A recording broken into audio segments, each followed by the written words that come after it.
اور اس کے پیچھے 100 سالہ تحریک تھی، لیکن ناموس صحابہ، امہات المؤمنین و اہل بیت، ان کے بارے میں کوئی ایسا بل قومی اسمبلی سے یا ہمارے ایوانوں سے پاس نہیں ہوا تھا، تو ہم ہر سال دیکھتے تھے کہ ہر سال کوئی چوک پہ کھڑا ہوا مراسی، کوئی چوک پہ کھڑا ہوا 2 ٹکے کا آدمی بڑی بڑی مقدس ہستیوں کے بارے میں ایسے نازیبہ کلمات اور توہین آمیز گفتگو کر رہا ہے، اور اس کو کوئی روکنے والا بھی نہیں ہے۔ اس سے کیا ہو رہا تھا؟ فساد فی الارض ہو رہا تھا کہ جب قانون اس کو نہیں روک رہا، آپ کی ریاست اس کو نہیں روک رہی، پھر یہ قانون لوگ اپنے ہاتھوں میں لیتے۔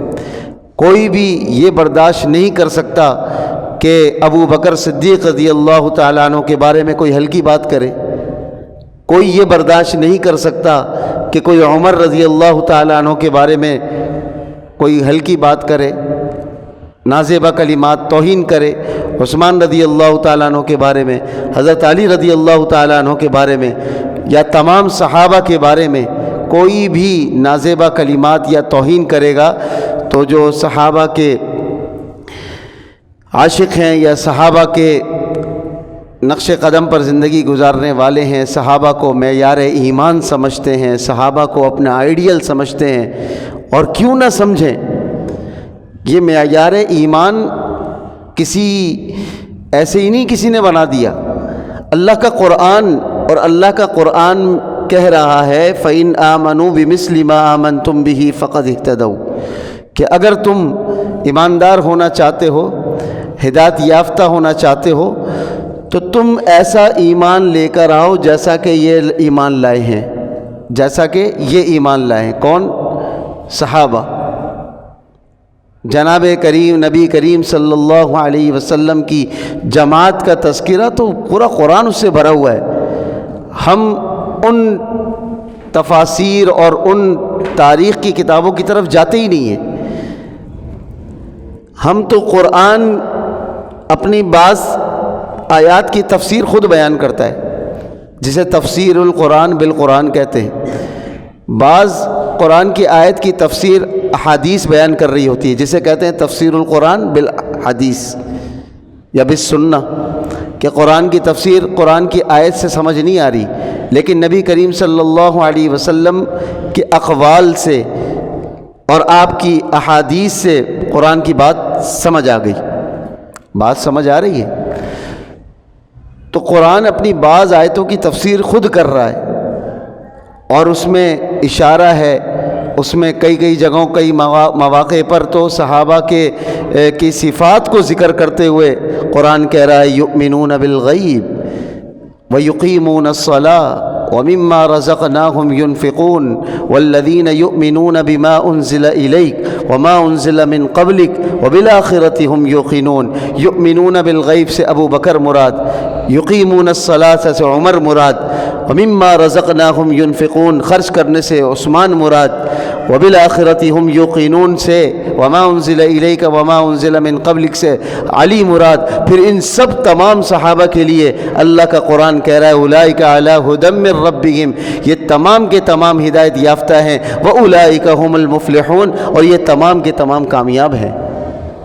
کہیں اولئک هم الراشدون قرآن کہہ رہا ہے، کہیں اولئک هم الفائزون قرآن کہہ رہا ہے، کہیں اولئک هم المؤمنون حقا قرآن کہہ رہا ہے، وَكُلًّا وَعَدَ اللَّهُ الْحُسْنَى کا سرٹیفکیٹ قرآن دے رہا ہے۔ بھئی ہم بھی مسلمان ہیں، آپ بھی مسلمان ہیں، اگر کوئی ہم سے یہ پوچھے کہ بھئی آپ مسلمان ہیں تو آپ اپنے مسلمانی پر ہمیں کوئی دلیل پیش کریں، سرٹیفکیٹ لائیں۔ آپ ہے ہمارے پاس سرٹیفکیٹ؟ میں مسلمان ہوں، میرے پاس کیا سرٹیفکیٹ ہے؟ ہاں ہم اس کو نشانیاں بتلا سکتے ہیں کہ جب پیدا ہوئے تھے ایک کان میں اذان دی گئی تھی، ایک کان میں اقامت دے دی گئی تھی، نام مسلمانوں والا رکھ دیا گیا، کلمہ ہمیں آتا ہے، یہی بولیں گے نا۔ اپنی ایمان کی، اپنی اسلام کی جو گواہی ہم خود دے سکتے ہیں کہ بھئی میرا امامہ بتا رہا ہے کہ میں مسلمان ہوں، میری داڑھی بتا رہی ہے میں مسلمان ہوں، میرا رہنا سہنا بتا رہا ہے میں مسلمان ہوں، میرا کلچر میری تہذیب بتا رہی ہے کہ میں مسلمان ہوں۔ بس اس سے زیادہ میرے پاس اور کوئی دلیل نہیں ہے۔ کہاں سے لاؤں میں سرٹیفکیٹ؟ کوئی دے سکتا ہے اس سے زیادہ سرٹیفکیٹ اپنے ایمان پر؟ کوئی اپنے ایمان پر اس سے بڑی دلیل کوئی پیش کر سکتا ہے؟ ہم خود ہی پیش کر سکتے ہیں اپنی دلیل کہ بھئی میں ایماندار ہوں، کان میں اذان دی گئی تھی، نماز پڑھا، یعنی کہ نماز اذان دی گئی، نام مسلمانوں والا رکھ دیا گیا، میرا نام مسلمانوں والا ہے، کلمہ نماز مجھے آتا ہے تو میں مسلمان ہوں۔ وہ ہستیاں، وہ جماعت جس کے بارے میں رب کا قرآن سرٹیفکیٹ دے ایمان کا، جن کے اسلام کی گواہی اللہ کا قرآن دے رہا ہو، جن کی قربانیوں کا تذکرہ اور جن کے ایماندار ہونے کی گواہی، اور جن کو برا کہنے پر اللہ کا قرآن ان کو برا کہہ رہا ہو، آپ اندازہ لگائیں جس جماعت کو سرٹیفکیٹ اللہ سے مل رہا ہے، کس صورت میں؟ لقد رضی اللہ عن المؤمنین اذ یبایعونک تحت الشجرہ، یہ کہہ کر اللہ نے ان اصحاب جو بیعت رضوان میں شریک تھے، درخت کے نیچے جنہوں نے بیعت لی تھی، اللہ نے ان کا تذکرہ کرتے ہوئے اپنی رضا کا اعلان کیا۔ وَكُلًّا وَعَدَ اللَّهُ الْحُسْنَى، کہ اللہ نے تمام سے جنت کا وعدہ کیا۔ یہ سرٹیفکیٹ اللہ کا قرآن صحابہ کو دے رہا ہے۔ ابراہیم علیہ السلام نے دعا مانگی تھی، ربنا وبعث فیہم رسولا من انفسہم یتلو علیہم، کہ اے اللہ بیت اللہ میں نے تعمیر کر دی، تیرا گھر بن چکا، اب ایسا رسول بھیج جو ان میں سے ہو، اور یتلو علیہم، ان پر وہ تلاوت کرے، ویزکیہم، ان کا وہ تزکیہ کرے، ویعلمہم الکتاب، اور ان کو وہ کتاب کا علم سکھائے۔ اب اس میں ضمیریں کتنی آئی ہیں ہم کی؟ ربنا وبعث فیہم، ہم سے کون مراد ہے؟ میں مراد ہوں، آپ مراد ہیں؟ بولو بھائی کون مراد ہے؟ ربنا وبعث فیہم، ان میں سے، یعنی کہ ان صحابہ میں سے، یتلو علیہم، جو ان پر تلاوت کرے، ہم سے کون مراد ہے؟ اولین مخاطب قرآن کے صحابہ ہیں۔ کون ہیں؟ بولو بھائی، کوئی پابندی نہیں ہے، نہ پولیس آئے گی، صحابہ ہیں، اور ڈرنے کی بھی بات نہیں ہے بھائی۔ ہمیں تو اس قانون، جو یہ قانون بنا ہے قومی اسمبلی میں، یہ تو ہمارے لیے بہت خوش آئین بات ہے، ملک کی سالمیت کے لیے بڑا ضروری تھا، اور ملک و ملت آپس میں ایک ہو جائیں، اس کے لیے بڑا ضروری تھا ایسے قوانین کو بنایا جائے۔ تکلیف کس کو ہوگی؟ جو دل میں توہین رکھتا ہوگا، جو دل میں بغض رکھتا ہوگا، جو دل میں کینہ رکھتا ہوگا، جو دل میں نفرت رکھتا ہوگا، اس کو اس قانون سے تکلیف ہوگی۔ مجھے اور آپ کو تو ڈرنے کی ضرورت نہیں ہے، کیونکہ ہم میں سے کوئی بھی ایسا نہیں ہے، اللہ کا شکر، اللہ کا فضل ہے کہ جو صحابہ کرام یا ازواج مطہرات یا امہات المؤمنین اہل بیت، تمام صحابہ کے بارے میں کوئی ہلکی بات اپنے ذہنوں میں بھی لائے۔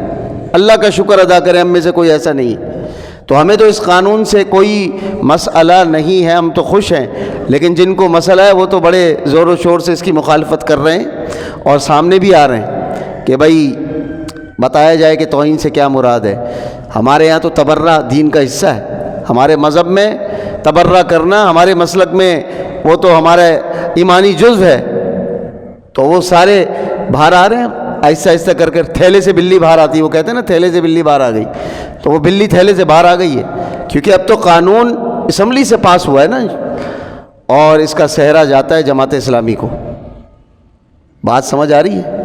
مولانا عبدالاکبر چترالی عالم ہے وہ، لیکن ان کا تعلق، وہ قومی اسمبلی کی سیٹ پر بیٹھے ہیں کافی عرصے سے جماعت اسلامی کے ٹکٹ پر، تو انہوں نے، اور اس میں کوئی ایک ان کی کاوش نہیں ہے، اور بھی علماء ہیں، عوام بھی ہے، ایسا نہیں ہے کہ عوام اس میں شریک نہیں ہے، لیکن قومی اسمبلی کے فورم پر انہوں نے جو بل پیش کیا، اور مکمل وضاحت کے ساتھ، مکمل دلائل کے ساتھ، کوئی اس میں حیل و حجت اور کوئی اس میں راستہ نہیں چھوڑا کسی کے لیے، ایسی ترامیم اس میں لے کر آئے، اور وہ بل اسمبلی سے 2-4 دن پہلے پاس ہوا، اور شکر ادا کرنا چاہیے کہ بل ہمارے زمانے میں پاس ہو گیا۔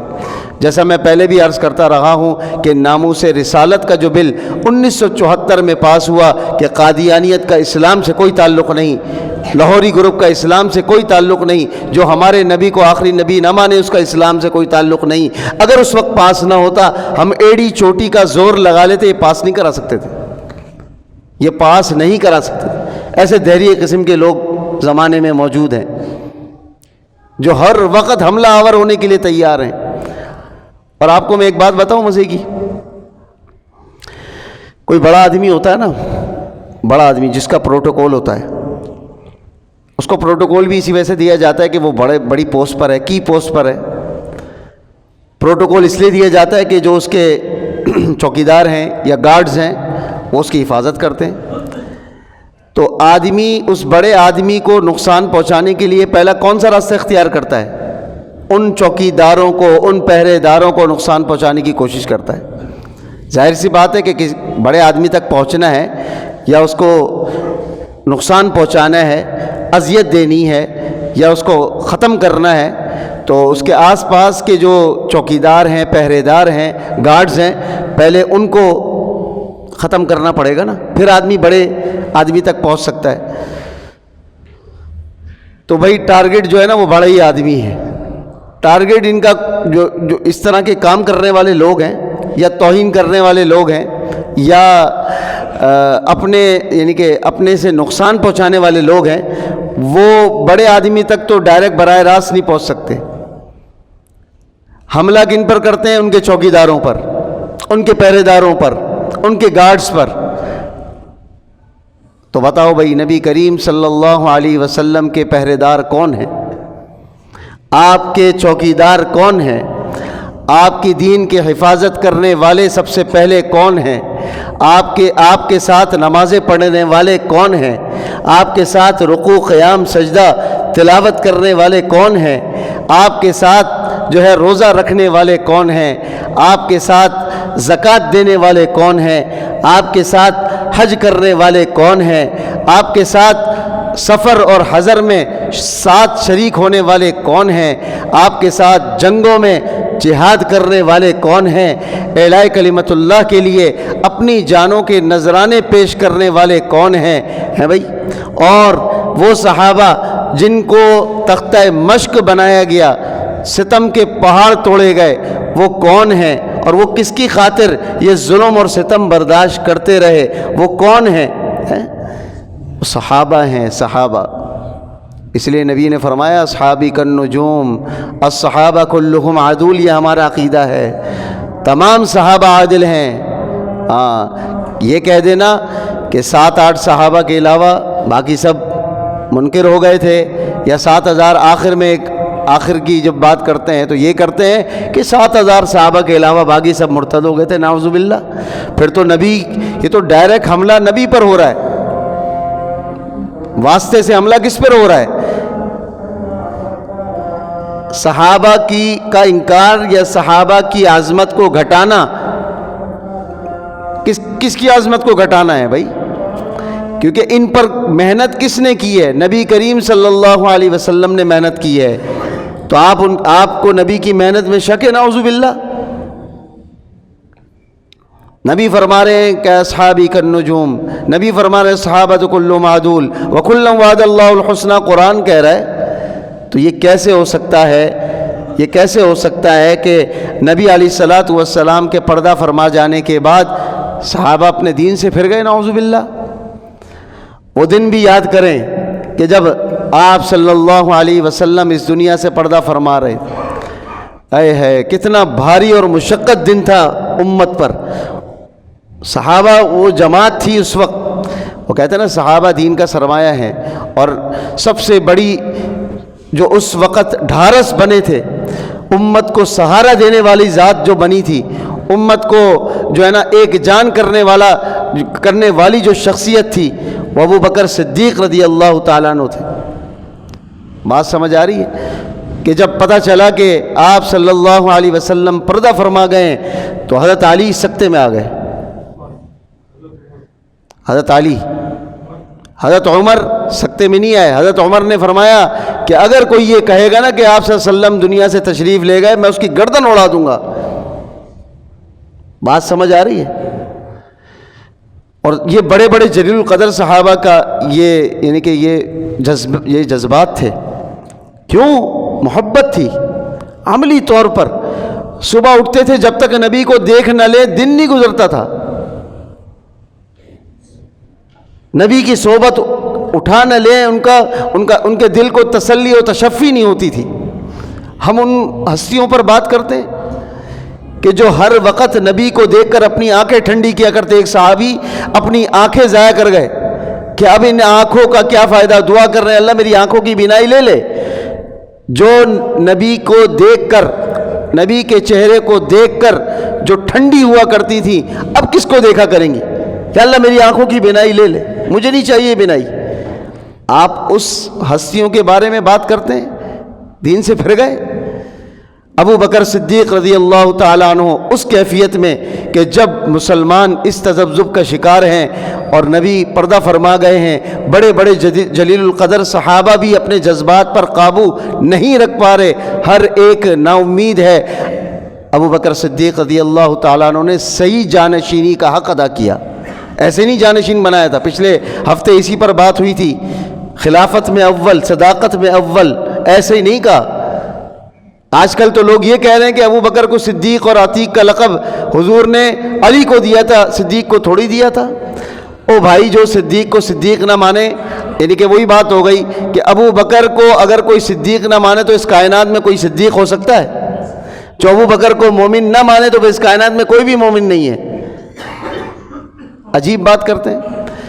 تو صحیح جانشینی کا حق ادا کرتے ہوئے آپ تشریف لائے, آپ صلی اللہ علیہ وسلم کے چہرے کی زیارت کی, بوسہ دیا پیشانی پر, اور پھر باہر مجمع کو ہٹاتے ہوئے مجمع کو ہٹا کر منبر رسول صلی اللہ علیہ وسلم پر جلوہ افروز ہوئے اور خطبہ دیا. دو باتیں کہیں, قرآن کی آیت پڑھی اور ایک بات کہی کہ اگر کوئی اللہ کے نبی صلی اللہ علیہ وسلم کی عبادت کرتا تھا تو سن لو آپ صلی اللہ علیہ وسلم پردہ فرما گئے. جو آپ کی عبادت کرتا تھا, آپ کو خدا سمجھتا تھا, تو آج سن لو آپ صلی اللہ علیہ وسلم پردہ فرما گئے. لیکن جو اللہ کی عبادت کرنے والا ہے تو اللہ حی لا یموت, اسے کبھی بھی جو ہے نا موت نہیں آ سکتی, وہ موت سے پاک ہے. صحابہ نے فوراً سے ان کو حوصلہ ہوا, بات تو ٹھیک کہی ہے.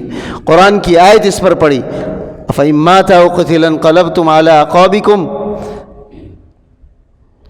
کہ تم کیا دین سے اس وقت پھر جاؤ گے کہ جب نبی کو اس دنیا سے جانا پڑے یا نبی اللہ کے راستے میں شہید ہو جائیں, تو کیا تم اس دین سے پھر جاؤ گے؟ دین تو اللہ کا ہے, جو اللہ کی عبادت کرنے والے ہیں, اللہ تو کبھی بھی اس کو موت نہیں آ سکتی, وہ تو ہمیشہ سے ہے, ہمیشہ تک رہے گا. یہ خطبہ ارشاد فرمایا, صحابہ کو تسلی ہوئی, امت کو سہارا ملا. ایسے جذبات تھے صحابہ کے, یعنی کہ عشق کی داستانیں تو عشاق کی جب لسٹ بنائی جائے گی نا, یعنی کہ جو مصطفیٰ کے حضور صلی اللہ علیہ وسلم کے عاشقوں کی لسٹ بنے گی قیامت کے دن نا, کہ کس میں کتنا عشق ہے. تو میرے بھائیوں, ہم بہت پیچھے ہیں. وہ صحابہ ہی ایک جماعت اولین, اور ان میں بھی بعض کو بعض پر فضیلت ہے. تو ابو بکر صدیق رضی اللہ تعالی عنہ سر فہرست ہوں گے. اور عاشقان مصطفیٰ صلی اللہ علیہ وسلم کی جب لسٹ بنے گی, نمبر ابو بکر کا ہی پہلا ہوگا. عمر کہہ رہے ہیں کہ تبوک کے موقع پر جب مال کا مطالبہ ہوا تو نبی علیہ الصلاۃ والسلام نے جب اعلان کیا کہ مال کی ضرورت ہے, تو میرے پاس اس وقت میں مالدار تھا. ابو بکر صدیق رضی اللہ تعالیٰ عنہ کی حالت کمزور تھی مالی اعتبار سے. میرے دل میں خیال آیا کہ اب تو میں سبقت لے جاؤں گا, آج میں نمبر لے جاؤں گا. لیکن آپ صلی اللہ علیہ وسلم نے سوال ہی بدل دیا کہ کیا گھر میں چھوڑ کر آئے ہو؟ یہ آدھا مال لے کر آئے تھے, آدھا چھوڑ کر آئے تھے. ابو بکر صدیق رضی اللہ تعالیٰ عنہ سارا مال لیا, کچھ بھی گھر میں نہ چھوڑا. تو ابو بکر صدیق رضی اللہ تعالیٰ عنہ نے جب کہا کہ میں اللہ اور اس کے رسول کے نام کو گھر چھوڑ کر آیا ہوں, باقی سب چیزیں لے آیا, عمر رضی اللہ تعالیٰ عنہ ٹھنڈے ہو گئے. کہا کہ میں ان سے کبھی نہیں جیت سکتا. تو ہم کون ہوتے ہیں ان کے بارے میں کوئی ہلکی بات کرنے والے؟ صحابہ معیار ایمان ہیں, اس بات کو مانیں. اللہ کا قرآن کہہ رہا ہے, صحابہ سے اللہ نے اپنی رضا کا اعلان کیا ہے, اس بات کو تسلیم کرے. اللہ کا قرآن کہہ رہا ہے, تاریخ کی کتابیں نہیں کہہ رہی. جو لوگ ہمیں فتنوں میں مبتلا کر رہے ہیں وہ تاریخ کی کتابوں سے بتا رہے ہوتے ہیں بھائی ہمارے پاس قرآن موجود ہے کہ نہیں. چلو ہم یہ بھی مان لیں کہ بھائی کتب احادیث میں روایات موجود ہیں، تو بھائی کتب احادیث میں روایت موجود ہیں، اگر ایک طرف اللہ کا قرآن آ جائے ایک طرف احادیث کی روایت آ جائیں، کس کو لیں گے؟ فیصلہ کرو. کیونکہ احادیث کی کتابیں بھی تو بعد میں لکھنے والوں نے لکھی نا. اللہ کا قرآن میں تو کوئی شک و شبے کی گنجائش نہیں ہے. ہم تو آپ کو بڑی دلیل والی کتاب پر لے کر آ رہے ہیں. ہم آپ کو اس بات پر لے کے ہی نہیں جا رہے کہ فلانے نے کہا، فلانے نے کہا، فلانے محدث نے کہا، فلانے مفسر نے کہا، فلانے مفقہ نے کہا، فلانے مکبر نے کہا. ہم تو یہ کہہ ہی نہیں رہے. ہم تو کہہ رہے اللہ نے کہا. پھر گنجائش رہتی ہے. تو یہ قانون پاس ہوا ہے، اس کا بھرپور خیر مقدم کرنا ہے. ایسا نہ ہو کہ سازش کرنے والا ٹولہ یہ بل ختم نہ کرا دے. اللہ اس کی حفاظت فرمائے، اس بل کی حفاظت فرمائے. جیسا کہ ناموس رسالت پر، اور اس میں عوام کا بہت بڑا کردار یوں ہوتا ہے جب سب یک زبان اور یک جان ہو جائیں. اس وقت ناموس رسالت کا بل جب پاس ہو رہا تھا، لوگ یک جان تھے، یک زبان تھے. داخلی کوئی اس طرح سے فتنوں کا معاملہ نہیں تھا اور لڑائیوں کا مسئلہ نہیں تھا. ابھی داخلی طور پر ہم لوگ اتنے تفرقے میں پڑے ہوئے ہیں، اتنی نفرتوں میں پڑے ہوئے ہیں، سیاسی اعتبار سے بھی، سماجی اعتبار سے بھی اور مذہبی اعتبار سے بھی. تینوں اعتبار سے نفرتوں کا شکار ہیں. ہر ایک اپنی پارٹی کو، ہر ایک اپنے مسلک کو، ہر ایک اپنے عقیدے کو، ہر ایک اپنے نظریے کو جو ہے نا پروموٹ کرنے کے چکر میں لگا ہوا ہے. بھئی قرآن کیا کہہ رہا ہے، حدیث کیا کہہ رہی ہے، وہ کون سی جماعت ہے، وہ کون مقدس ہستیاں ہیں جن کی گواہی قرآن دے رہا ہے. محمد الرسول اللہ والذین معہ اشداء علی الکفار رحماء بینہم تراہم رکعا سجدا. یہ کون کہہ رہا ہے؟ رب کا قرآن کہہ رہا ہے کہ ان کی مثالیں قرآن ہی میں نہیں ہیں. مثلہم فی التوراۃ ومثلہم فی الانجیل. ان کی مثالیں تو اللہ نے ان کے تذکرے تورات میں ذکر کیے ہیں، انجیل میں ذکر کیے ہیں. نبی علیہ الصلوۃ والسلام نے فرمایا تھا کہ میری امت میں بھی وہ وبال ضرور آئے گا، میری امت میں بھی وہ وبال آئے گا جو بنی اسرائیل میں آیا کہ بعض کی عظمت کو بیان کرتے ہوئے دوسرے کی عظمت اور شان کو گھٹائیں گے، غلوف کریں گے. غلوف کی بیماری میری امت میں بھی، یہ غلوف کی بیماری پیدا ہوگی. ہم نے کیا کرنا ہے؟ غلوف سے کام نہیں لینا ہے، اعتدال پسندی کے راستے کو اختیار کرنا ہے. تمام انبیاء کی شان اللہ کے بعد سب سے بلند ہے، یہ عقیدہ ہے. اللہ کی شان سب سے بلند، تمام انبیاء کی شان اللہ کے بعد سب سے بلند. اور تمام انبیاء میں سے اللہ نے بعض انبیاء کو فضیلت دی. تلک الرسل فضلنا بعضهم علی بعض. بعض کو اللہ نے بعض پر فضیلت دی. منہم من کلم اللہ. بعض ان میں سے اللہ نے اپنا کسی کو کلیم کہا. موسیٰ کلیم اللہ ہے، عیسیٰ روح اللہ ہے. موسیٰ کلیم اللہ ہے، موسیٰ روح اللہ ہے، عیسیٰ روح اللہ ہے، آدم صفی اللہ ہے، نوح نجی اللہ ہے. یہ القابات تو ملے ہیں، بعض کو بعض پر فضیلت ہے، لیکن تمام انبیاء کی شان بڑی ہے. اور ان تمام انبیاء میں محمد الرسول اللہ صلی اللہ علیہ وسلم کی شان اور بڑی ہے. آپ تمام انبیاء کے سردار ہیں، آپ تمام انبیاء کے امام ہیں، تمام انبیاء کی سرداری آپ کو ملی اور ختم نبوت کا سہرا آپ کے سر سجا. آپ کے بعد اب کوئی نبی نہیں آئے گا، تو آپ کی شان بڑی ہے. لیکن ایسا نہیں ہے کہ ہم حضور صلی اللہ علیہ وسلم کی شان کو بیان کرتے ہوئے بقیہ انبیاء کی شان کو گھٹائیں. یہ عقیدے کے خلاف ہو جائے گا. تمام انبیاء کی شان بڑی ہے، ہاں ہمارے نبی کی شان زیادہ بڑی ہے. اس سے یہ ہرگز نہیں کہیں وہ ہوتا کہ ہم دوسرے نبی کی شان کو گھٹا رہے ہیں. پھر اس کے بعد جو مخلوقات میں سب سے زیادہ افضل مخلوق اور کوئی طبقہ ہے وہ صحابہ کرام کا ہے. پھر اللہ نے ان میں بھی بعض کو بعض پر فضیلت دی ہے. ایسا نہیں ہے کہ سارے ایک ہی پلے کے تھے، نہیں، بعض کو اللہ نے بعض پر فضیلت دی، بعض کی شان بڑی ہے. کسی کو السابقون الاولون کہہ کر پکارا، کسی کو مہاجر بنایا، کسی کو انصاری بنایا ہے بھائی، کسی کو جو ہے وہ بدری کہا، کسی کو عشرہ مبشرہ کہا، پھر ان میں خلفائے راشدین 4 ہیں ہے بھائی، پھر ان میں بھی فضیلت ہے۔ تو یہ ایسا نہیں ہے کہ ابو بکر کی شان کو بیان کرتے ہوئے ہم حضرت علی کی شان کو گھٹائیں، اس کی اجازت نہیں ہے۔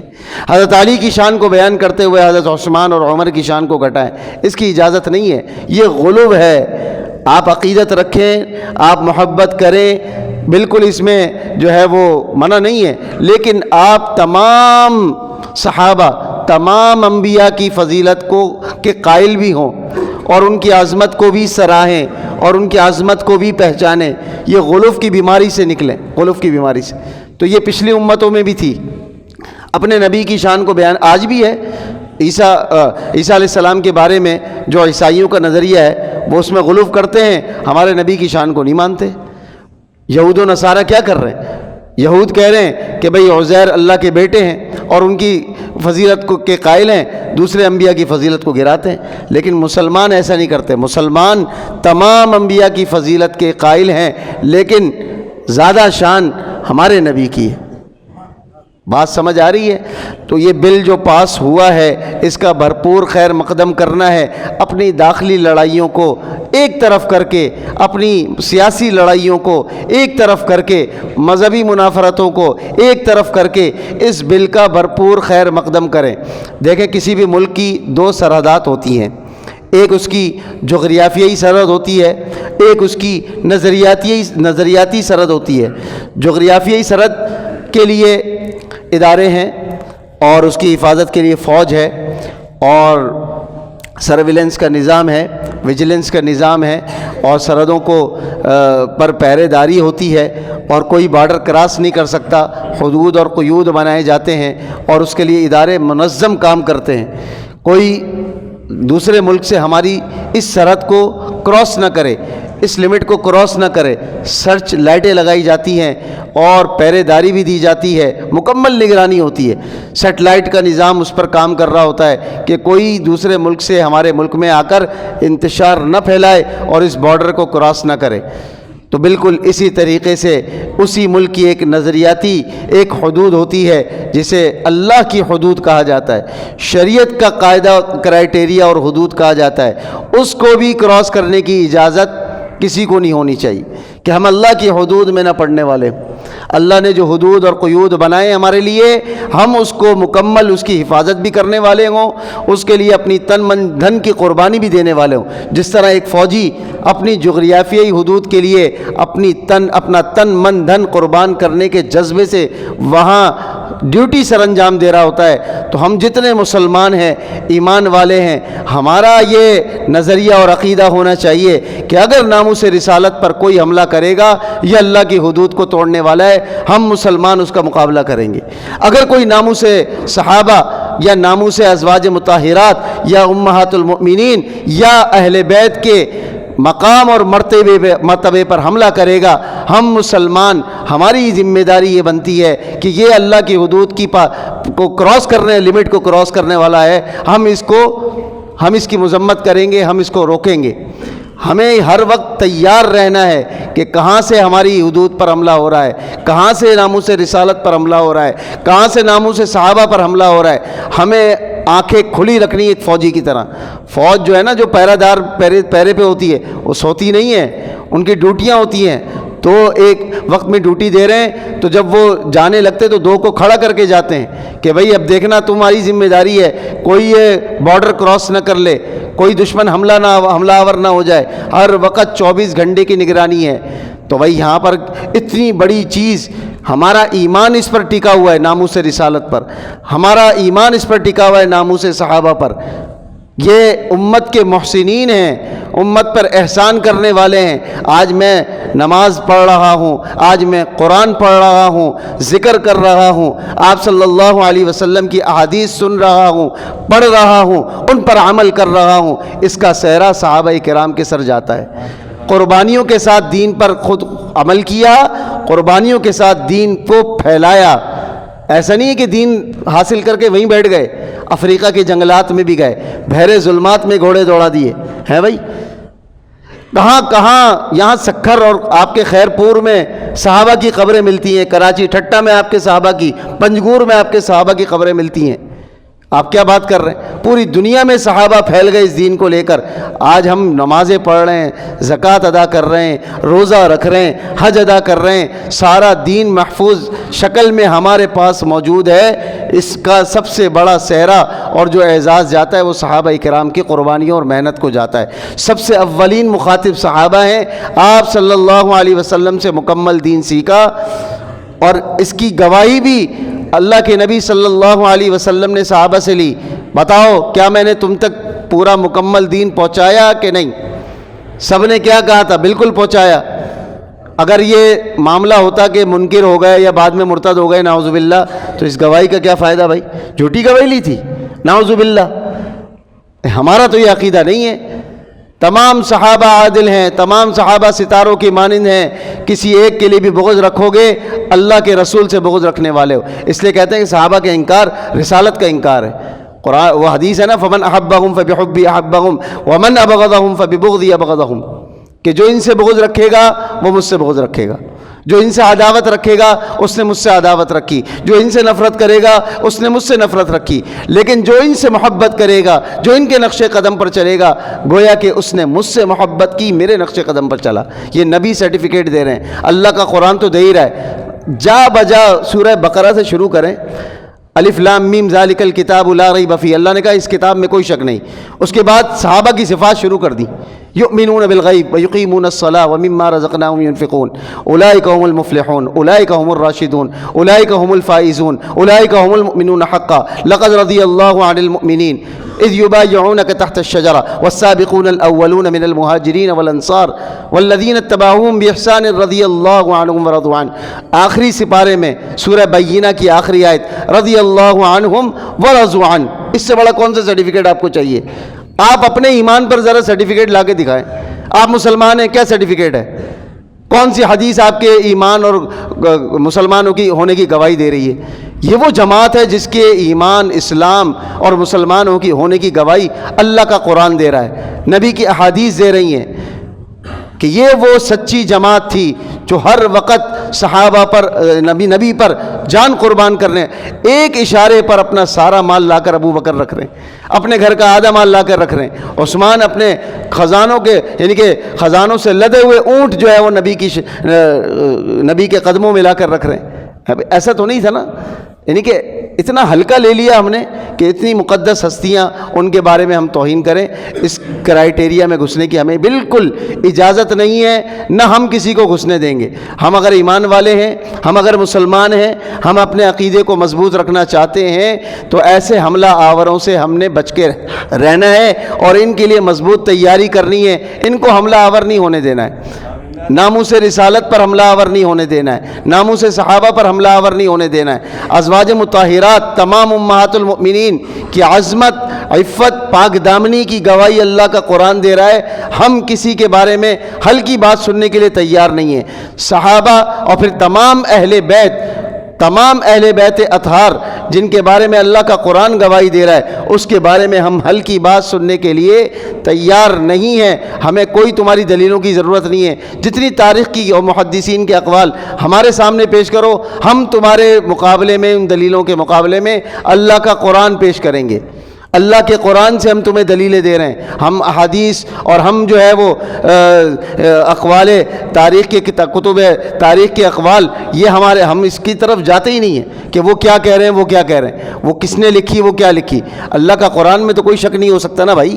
اللہ کا قرآن جس کے بارے میں گواہی دے رہا ہے ہم اس پر ایمان لاتے ہیں, اور ہم اس حدود میں کسی کو گھسنے کی اجازت نہیں دیتے ہیں. بالکل مبارکباد کے مستحق ہیں جنہوں نے یہ بل بنایا, پیش کیا قومی اسمبلی میں, اور اس کو بھاری اکثریت سے منظور کیا گیا, جو ناموس صحابہ کے بارے میں اور ازواج مطہرات کے بارے میں اور اہل بیت کے بارے میں, کہ ان کی توہین کرنے والا 7 سال کم سے کم سزا اور زیادہ سے زیادہ عمر قید کی سزا ہے. ہمیں تو اس سے کوئی تکلیف نہیں ہے, ہم تو خوش ہیں. جن کو تکلیف ہے وہ اس بارے میں جو ہے نا وہ احتجاج بھی کر رہے ہیں, اور یوٹیوب پہ میں نے 2-3 کلپ بھی کل دیکھ لیے کہ بھائی ان کو بڑی مرچیں لگی ہوئی ہیں. جو صحابہ کی توہین کرنے والے ہیں, حملہ ان کا ہوتا ہے بڑے آدمی پر, لیکن کر نہیں سکتے, جرت نہیں ہے.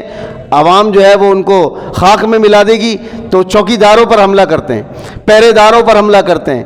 تو یہ تو شروع سے چلا آ رہا ہے، صحابہ کی توہین تو شروع سے کرتے آ رہے ہیں لوگ، لیکن ہم نے صحابہ کی عظمت کے ڈنکے بجانے ہیں۔ صحابہ معیار ایمان ہیں، ہمارے دین کی اساس ہیں، ہمارے دین کی بنیاد ہیں۔ اگر ایک صحابی کے بارے میں یا ان کے اقوال کے بارے میں اگر ہم شش و پنج میں مبتلا رہیں گے، شک میں، تو دین شک میں نہیں آئے گا۔ دین کو پہنچانے والے آگے کون ہیں؟ یہ اصل میں ٹارگٹ بڑی چیز پر ہے۔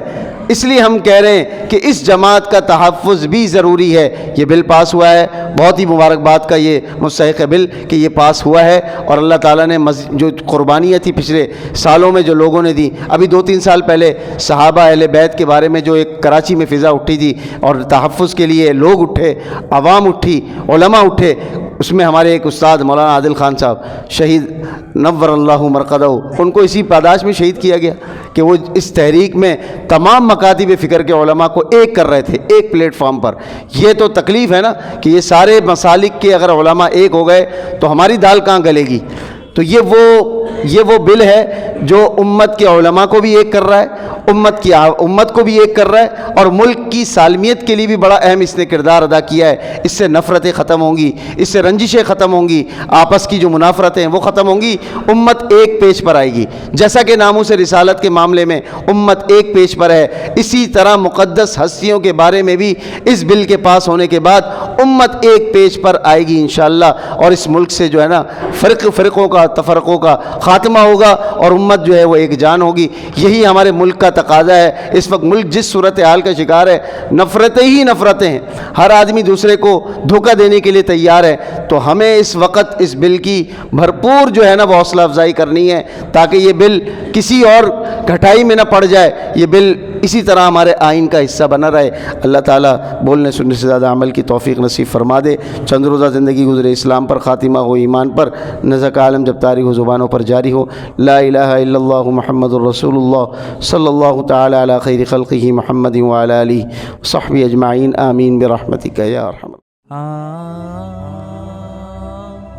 نافع ٹی وی، بدل دے زندگی۔